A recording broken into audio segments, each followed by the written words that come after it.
Fault Lines, the National Security Institute's podcast that gets you quickly up to speed 3 times a week on the national security and foreign policy debates shaking up America.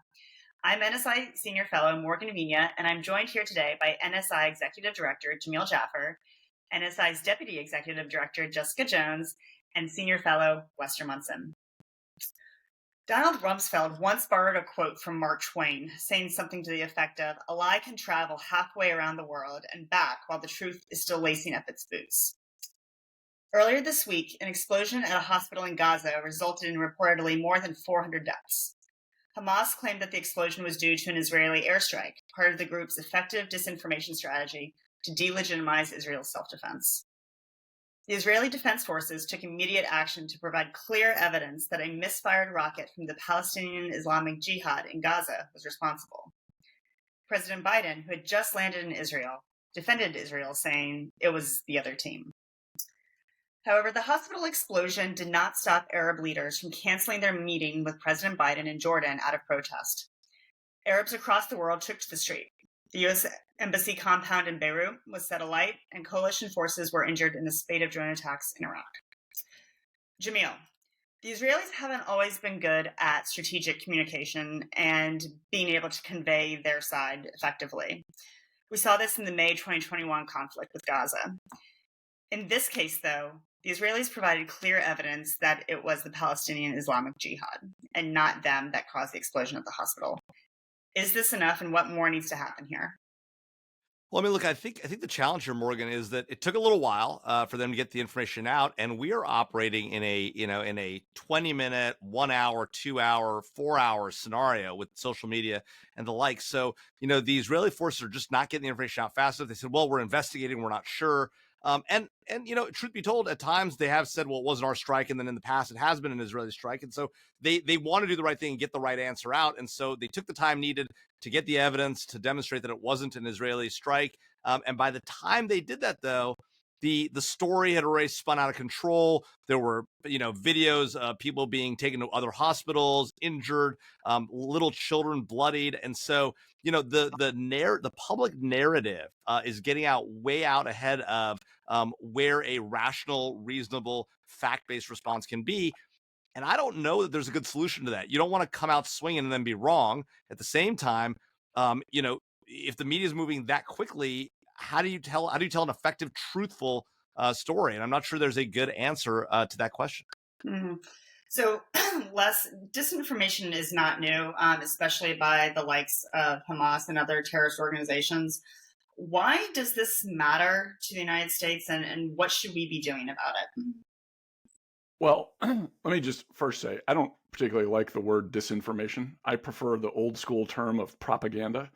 And pretty much everything Hamas says is propaganda.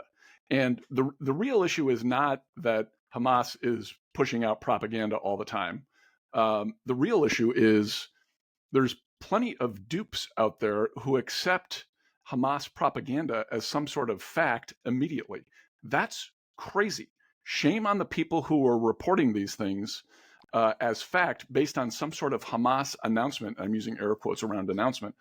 You have to just assume Hamas is engaging in massive spin or outright lies. This is a terrorist group that just less than 2 weeks ago carried out the most barbaric attacks in Israel. Why anyone from the New York Times on down in our news media would accept their word on anything is beyond me. And so I think the real onus is on the people who are reporting from the region. They need to do a much better job of being skeptical of people they should be skeptical of. This is kind of common sense at the end of the day. Well, let me follow up. I guess 1 second, Wes. Let me follow up, because should the Biden administration be calling out these news outlets when they spread this, as I would call it, disinformation? You would call it propaganda. Yeah, why wouldn't they? I don't like I actually think the president did a pretty good job with the trip, but I don't like the fact that he said this was done by the other team, as if this were some sort of fair competition between Israel and Hamas. Hamas isn't the other team. Hamas is a terrorist organization dedicated to destroying part of world civilization. They're not the other team. They're the bad guys. So we got to kind of pull away from the sports metaphors here and start saying things that are accurate and truthful. That starts with the president. He should do a better job. And yes, fine, call out reporters for instantly adopting what Hamas says. That some of the headlines in major American newspapers were atrocious initially. They really need to do a better job. I'd like to, and yes, the whole conversation about the news media is fraught in our country with politics, but this is basic stuff. And the administration shouldn't be shy about shaming these newspapers for not doing a good job. Yeah. Jess, you had something to add on to that? Yeah, I mean, I think it's a blend of what, Jamil and Les are pointing out. I think it's like, how do you battle this? I mean, you have here in America, most people get their information from social media. They don't check news sites. So you have major news sources competing for viewership with social media. So how do you do that? They take what the first story they can and they'll amend it later. To Les's point, but the story is already out there. So, when you have social media and content moderation becoming political, then you have to have actors like the EU is mad at Twitter. Like they're starting an investigation over the Israeli-Hamas war and what Twitter's putting out there and their fight against disinformation. And they've also sent warnings to TikTok and Facebook and Meta. We don't have that, that same conversation here, but that's what the news sources are doing. And so to Jamil's point, how you begin to combat that when that's the way folks are getting their news now. Well, and the Israelis really need to take a page out of the book of the Ukrainians. The Ukrainians have done a phenomenal job on social media shaping the narrative around the war with Russia. Russia, which has a tremendously effective state-based disinformation and misinformation and propaganda, to Les's point, operation, has done terribly. The Ukrainians have owned the social media space. The Israelis have got to figure out how to do that effectively. Hamas is winning the social media war in a significant way, and that is crazy.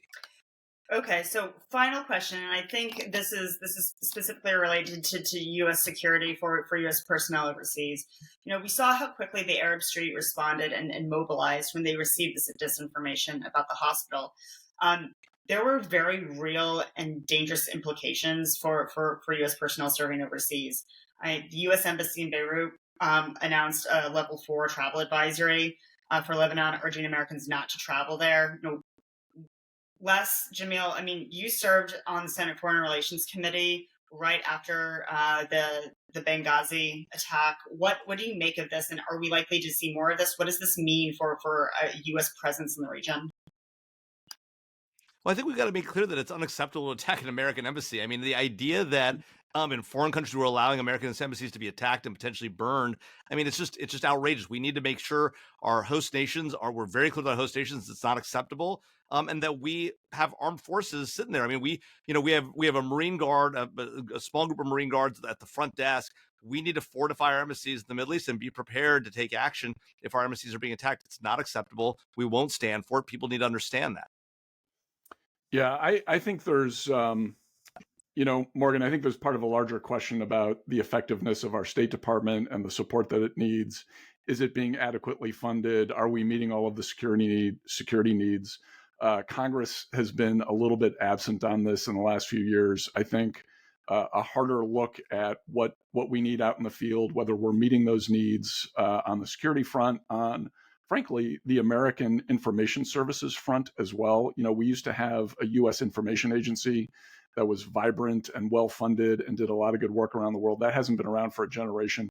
We may need to recreate that to help, as Jamil says, shape narratives, or as we might say, put out the truth about what is happening.